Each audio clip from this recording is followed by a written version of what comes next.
Number 6, use a strong, active voice to communicate the accomplishments of your resume. So first of all, think of,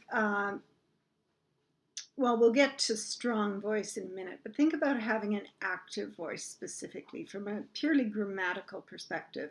So what's the difference between an active voice and a passive voice grammatically? Well, in the active voice, we state things with subject, verb, object. Whereas in the passive voice, we flip that around and we place the object ahead of the verb. And usually we place the subject either at the end or near the end, or perhaps we leave it out altogether. So, for example, think about the difference between these two sentences. The cat killed the mouse. Subject, verb, object. The cat killed the mouse.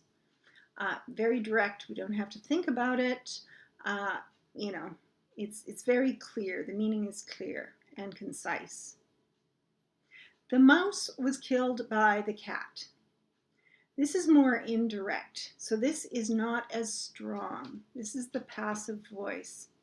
Now, the verb that we choose matters too. Is it better to say the cat killed the mouse? Is that stronger? Or is it better if we say the mouse passed away or the mouse died? Those are all weaker verbs. And you'll notice that to use those verbs, I actually had to flip the sentence on its head. I had to place it into passive voice. So that's kind of interesting as well. So think about not only placing your statements in the passive voice, but think of the verbs you're using. Make your verbs vibrant, make them strong, make them stand out. The language we use should not contain incidental language.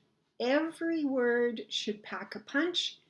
Every word should, as I like to say in my creative nonfiction class, sing for its supper. So that means that it's not that you aren't going to have descriptive words in there, but every word should count. So here's an example of two different ways of expressing the same concept.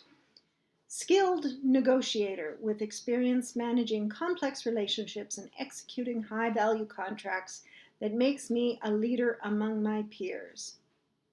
That doesn't sound too bad. That sounds like someone you might want to hire. Now let's listen to another one. Masterfully negotiate complex multi-million-dollar contracts and consistently place in the top 10% of target performance among my peers. Wow. I mean, that's the guy I'm going to hire. We have a strong verb there, negotiate. And then we have some very specific language. We know that the contracts aren't just any old contracts. High value sounds good, but multi-million-dollar is much more precise. It's specific. It paints a picture. We see a story. We see the candidate's story. Now this part that says consistently place in the top 10% of target performance among my peers. How does that sound different than that makes me a leader among my peers? That makes me a leader among my peers is not specific. It's not precise. It doesn't tell that story. Whereas consistently place in the top 10% of target performance among my peers, that's very specific. I can now, as your potential employer, see exactly what you're capable of. You are showing me. I'll go back to creative nonfiction. In writing, we often talk about the difference between telling and showing. This description shows.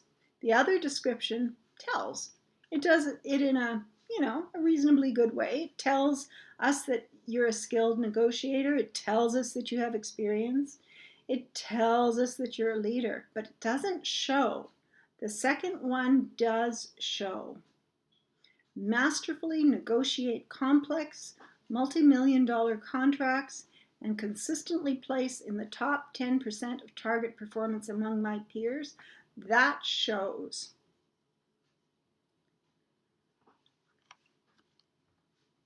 A few more things to think about when we're talking about the language that you're going to use. The name that you display on your resume should match the name on your LinkedIn profile, because nowadays recruiters are probably pretty likely to look you up as part of the vetting process. You know, we're going to get into social media more later, but now seems like a good as time as any to just remind you that anything that you have online will likely be seen by your future employer or your potential future employer. Now, if you are identifying yourself consistently with a particular name, that's good if the stuff online is good stuff, but maybe not so good if the stuff online might be perceived as not so good stuff. So keep this in mind. What do you have on your Facebook page? And do you have your privacy settings locked down if it's something you don't want your employer to see? What do you have on your Twitter feed? What about dating apps? If I were to search, I don't know, any of the popular dating apps and I plugged in your name or a variation of your name, what would come up? Think about that for a moment. It might even be some account that you haven't activated for some time. What's out there on the internet that a future potential employer might find? Be aware of that. So you want to be consistent across whatever platforms you're hoping your employer will see of your name. So be consistent. Some people like to use a nickname or a shortened form of your name because perhaps your name is difficult to pronounce, or you go by a different name, and that's fine as long as you're consistent. Keep your email address professional and make sure that it doesn't tie you to your current employer. So you'll almost certainly lose your email privileges when you move on from a current employer anyway, so you don't want to be associated with that. That slurping sound in the background, that's my dog, by the way. So this is kind of interesting. According to one review, 76% of resumes are discarded for having an unprofessional email address. That just strikes me as wild. So nowadays, Gmail is a perfectly acceptable provider to use. When Gmail first came around, it was a little shady, but nowadays it's fine. So it's pretty easy to set up a Gmail account if you don't already have one, and then just make sure that your handle on that Gmail account isn't something bizarre. Keep it professional. Include one phone number on your resume for the phone that you're most accessible to during normal business hours.